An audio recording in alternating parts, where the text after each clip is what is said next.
क्या आपको कभी ऐसा लगा कि आप थोड़ा सा टूटा हुआ महसूस कर रहे हैं? क्या आपके शरीर को थोड़े से रिचार्ज बटन की ज़रूरत है? तो घबराइए नहीं, मेरे पास है एक सीक्रेट हथियार जो है स्वाद में मज़ेदार और हेल्थ के लिए यादगार। जी हाँ, आप बिल्कुल सही सोच रहे हैं। मैं बात कर रही हूँ गोल्डन वंडर की, यानी कि हल्दी वाले सूप की। हाँ जी, ये बिल्कुल एक प्यार की तरह, जादू की झप्पी की तरह काम करेगा। ये सिर्फ हल्दी वाला सूप ही नहीं, बल्कि ये वो एहसास है जो हमें बचपन में हमारी दादी या नानियाँ हमें देती थी। जब बाहर की दुनिया एकदम ठंडी ठंडी हो रही हो, तो यह सूप हमें एक गर्म कंबल की तरह एहसास कराता है।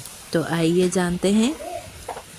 इसे बनाना बहुत ही आसान है और सबसे अच्छी बात है कि इसे बनाने के लिए कोई शेफ़ होने की ज़रूरत नहीं है।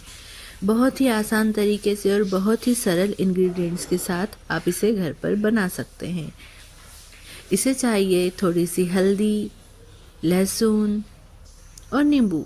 बाकी आप अपने स्वाद के अनुसार कुछ भी ऐड कर सकते हैं।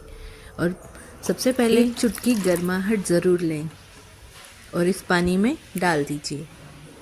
एक गर्मा गर्म पानी होने के बाद ये जो सारी सामग्री मैंने आपको बताई है, जैसे हल्दी है, लहसुन है, नींबू है, अदरक है, ये सारी चीज़ें आप उसमें डाल दीजिए और अच्छे से 5 से 10 मिनट तक उबाल लीजिए और उसके बाद ठंडा कीजिए और इसमें अपने स्वाद अनुसार नमक और काली मिर्ची मिलाकर बढ़िया से पी सकते हैं। अब जब भी आपके शरीर को एक छोटी सी जादू की झप्पी की ज़रूरत हो, तो आप ये सूप या काढ़ा ज़रूर ट्राई कीजिए। ये बहुत ही पावरफुल है और दादी नानी के नुस्खों का खजाना है।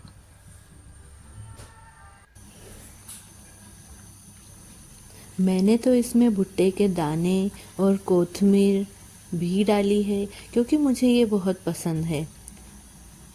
तो आप भी अपने हिसाब से इसमें जो आपको पसंद हो। दोस्तों, मैंने इसमें अपनी पसंद की चीज़ें मिलाई है। आप अपनी पसंद की जो भी पसंदीदा चीज़ें हो मिला सकते हैं और इस सूप का या काढ़े का आनंद ले सकते हैं। दोस्तों, सूप कहें या काढ़ा कहें, क्या फ़र्क पड़ता है, लेकिन गुण तो वही है ना। ये गर्माहट तो देगा आपके शरीर को। तो एंजॉय कीजिए और प्लीज़ जाते जाते मेरे चैनल को सब्सक्राइब कीजिए, लाइक कीजिए और शेयर कीजिए। Thank you.